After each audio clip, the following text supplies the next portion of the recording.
प्राचीन भारतामध्ये आत्ताचा पाकिस्तान, आत्ताचं इराण, आत्ताचं अफगाणिस्तान सगळ्यांचे उल्लेख आहेत वेगळ्या नावाने.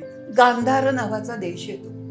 आपली गांधारी महाभारतातली ती तिकडली आहे, त्याला तुम्ही आता कंदाहार म्हणता.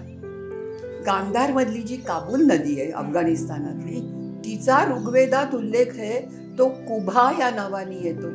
या सिंधू वगैरे सगळ्या तुम्हाला माहिती आहे की आत्ताच्या पाकिस्तानातच मोहेंजोदारो हराप्पा सिंधू संस्कृतीचं उत्खनन झालेलं आहे. तो सगळा एकच प्रदेश होता किंवा एकच राष्ट्र होतं. इंडॉलॉजीमध्ये भारत विद्या शिकवताना आम्ही एक अशी संकल्पना मानतो की त्याला बृहत्तर भारत म्हणतात. म्हणजे आत्ता तू जे म्हणलीस तेवढासा भारत नव्हताच मुळे, बृहत्तर त्याच्याहून खूप मोठा होता. आणि तुम्हाला माहिती आहे श्रीलंका, नंतर आत्ताचे थायलंड, कंबोडियाचं अंकोरवाड लोक हौसेने बघायला जातात. का? कारण ते हिंदूंचं सर्वात मोठं देऊळ आहे. कसं गेलं तिथे?